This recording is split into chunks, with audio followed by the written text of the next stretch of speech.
Hello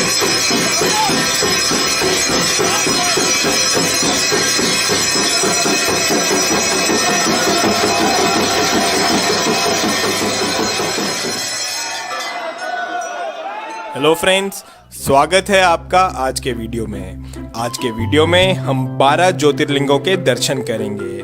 हम जानेंगे कि ये 12 ज्योतिर्लिंग भारत में किस किस जगह पर स्थित हैं और साथ ही साथ हम इन ज्योतिर्लिंगों से जुड़ी पौराणिक कथाओं के बारे में भी जानेंगे। और वीडियो के एंड में हम कुछ आरतियां भी देखेंगे जो कि इन ज्योतिर्लिंगों पे होती हैं, जैसे कि बाबा महाकाल की भस्म आरती। और वीडियो स्टार्ट करने से पहले मैं आपसे कहना चाहूँगा कि अगर आपने अभी तक इस चैनल को सब्सक्राइब नहीं किया है तो प्लीज़ इसे सब्सक्राइब भी करें। तो चलिए स्टार्ट करते हैं अपने आज के वीडियो से। सोमनाथ ज्योतिर्लिंग, गुजरात। सोमनाथ ज्योतिर्लिंग 12 ज्योतिर्लिंगों में से पहला ज्योतिर्लिंग है और ये गुजरात के सौराष्ट्र में स्थित है। इस ज्योतिर्लिंग का संबंध स्वयं चंद्रदेव से है, तभी इसका नाम सोमनाथ है। इसके पीछे की पौराणिक कथा कुछ इस तरह से है।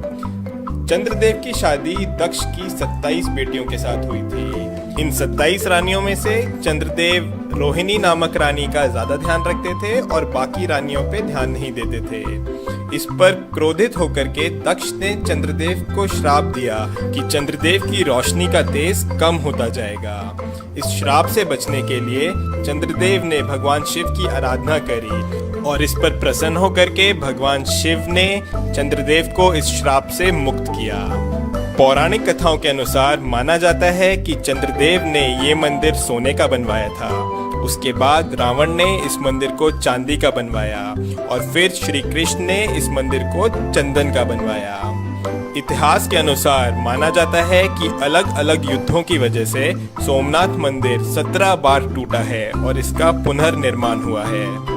आज जो हम सोमनाथ मंदिर देख रहे हैं उसका निर्माण श्री वल्लभ भाई पटेल ने करवाया था।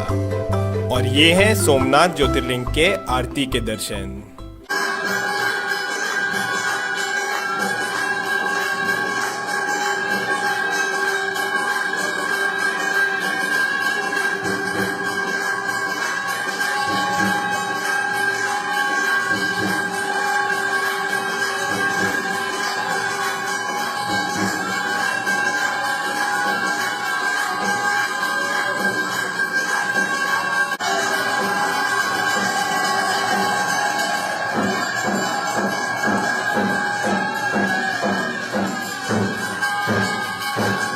मल्लिकार्जुन ज्योतिर्लिंग, श्रीसेलम।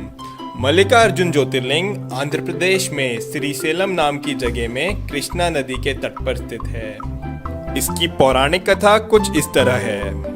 जब भगवान गणेश और भगवान कार्तिकेय की शादी की बात चल रही थी तब प्रश्न ये उठा कि किसकी शादी पहले होगी। इसका निर्णय करने के लिए भगवान शिव ने दोनों को विश्व का चक्कर लगा करके आने को कहा। इस पर भगवान कार्तिकेय अपना वाहन लेकर के निकल गए, लेकिन गणेश जी ने चतुराई दिखाई और भगवान शिव और पार्वती के ही 7 चक्कर लगा लिए। जब भगवान कार्तिकेय वापस लौटे तो उन्हें लगा कि उनके साथ छल हुआ है और वो रूठ करके कैलाश छोड़ करके क्रौंजा पर्वत पर जाकर रहने लगे। माता पार्वती के कई बार समझाने पर भी उन्होंने अपना हट नहीं छोड़ा और वो कैलाश वापस नहीं आए। तब भगवान शिव और माता पार्वती स्वयं ही कैलाश छोड़ करके श्रीसेलम में आकर के रहने लगे और इस तरह से ये प्रसिद्ध हुआ मल्लिकार्जुन ज्योतिर्लिंग के नाम से। महाकालेश्वर ज्योतिर्लिंग, उज्जैन। महाकालेश्वर ज्योतिर्लिंग उज्जैन में शिप्रा नदी के तट पर स्थित है। माना जाता है कि महाकालेश्वर ज्योतिर्लिंग स्वयंभू है, यानी कि वो खुद से यहाँ उत्पन्न हुआ है। महाकाल ज्योतिर्लिंग की विशेषता ये है कि ये एकमात्र दक्षिण मुखी ज्योतिर्लिंग है। यहाँ पर हर रोज सुबह 4 बजे भस्म आरती होती है जो कि पूरे विश्व में प्रसिद्ध है। उज्जैन के लोग महाकाल को इस नगरी का राजा मानते हैं। और ये है महाकाल बाबा की आरती के दर्शन।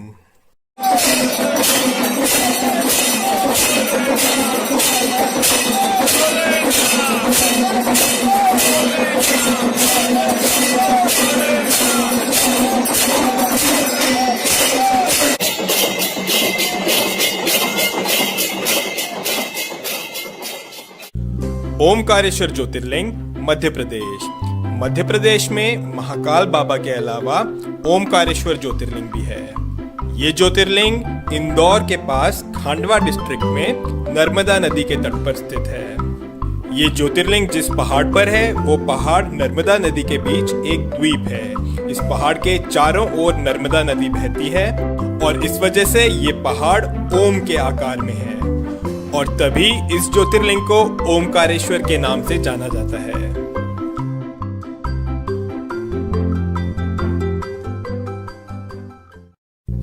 बैद्यनाथ ज्योतिर्लिंग देवगढ़ झारखंड। झारखंड के देवगढ़ डिस्ट्रिक्ट में बाबा बैद्यनाथ धाम है।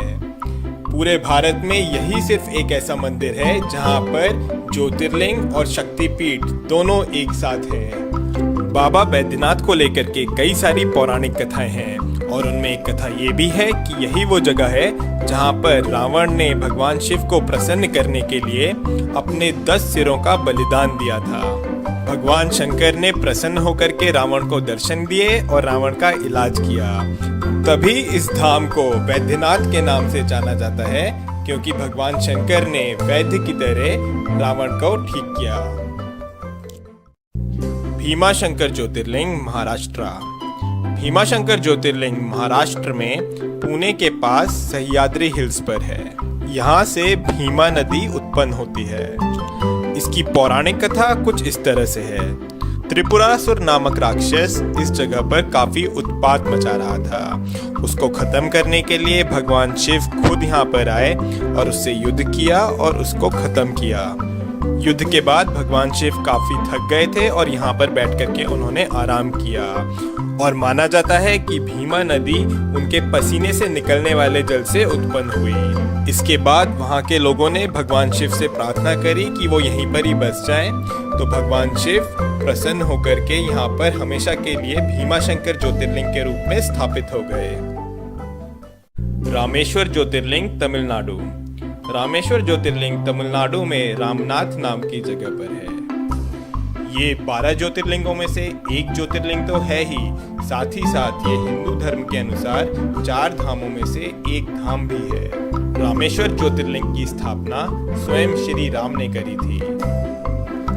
लंका तक जाने के लिए समुद्र पार करने से पहले श्री राम ने स्वयं इस शिवलिंग की स्थापना करी थी, तभी इसको रामेश्वर नाम से जाना जाता है।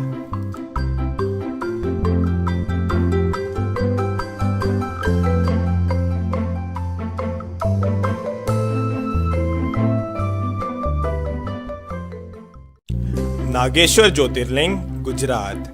गुजरात में सोमनाथ बाबा के अलावा नागेश्वर ज्योतिर्लिंग भी है।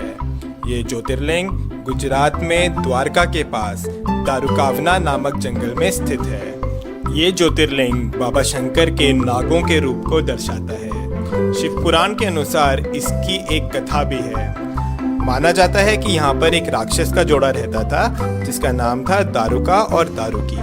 दारुकी माता पार्वती की भक्त थी और उसे माता पार्वती से वरदान भी मिला हुआ था, लेकिन दारुका वो यहाँ पे काफी उत्पात मचाने लगा और यहाँ के लोगों को परेशान करने लगा।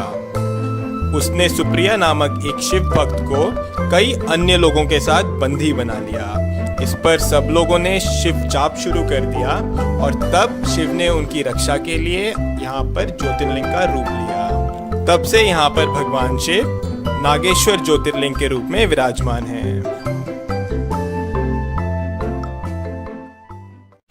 विश्वनाथ ज्योतिर्लिंग बनारस। उत्तर प्रदेश के बनारस शहर में विश्वनाथ ज्योतिर्लिंग है। बनारस, जिसे कि दुनिया की सबसे पुरानी नगरी भी माना जाता है, यहीं पर काशी विश्वनाथ जी का मंदिर है। काशी सभी धार्मिक स्थलों में सबसे ज्यादा महत्व रखता है। ये नगरी गंगा नदी के तट पर बसी हुई है। काशी विश्वनाथ जी के दर्शन आदि शंकराचार्य जी जैसे कई ऋषि मुनियों ने करे हुए हैं। इस स्थान के बारे में मान्यता है कि अगर प्रलय भी आएगी तो काशी विश्वनाथ बचा रहेगा। माना जाता है कि इसकी रक्षा के लिए शिव जी इसे अपने त्रिशूल पे उठा लेंगे और सब कुछ ठीक होने पर इसे पुनः इसके स्थान पर रख देंगे। जो मंदिर हम आज देख रहे हैं, इसका निर्माण देवी अहिल्याबाई होलकर ने कराया था। और ये हैं काशी विश्वनाथ जी के आरती के दर्शन।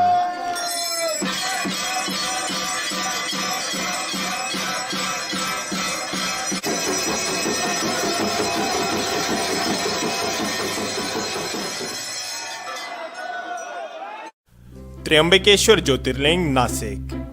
महाराष्ट्र में नासिक के पास त्र्यंबकेश्वर ज्योतिर्लिंग है। ये ज्योतिर्लिंग ब्रह्मगिरी पर्वत के पास है और ब्रह्मगिरी पर्वत से गोदावरी नदी उत्पन्न होती है। माना जाता है कि गौतम ऋषि और गोदावरी नदी के आग्रह करने पर भगवान शिव ने यहाँ पर ज्योतिर्लिंग का रूप लिया।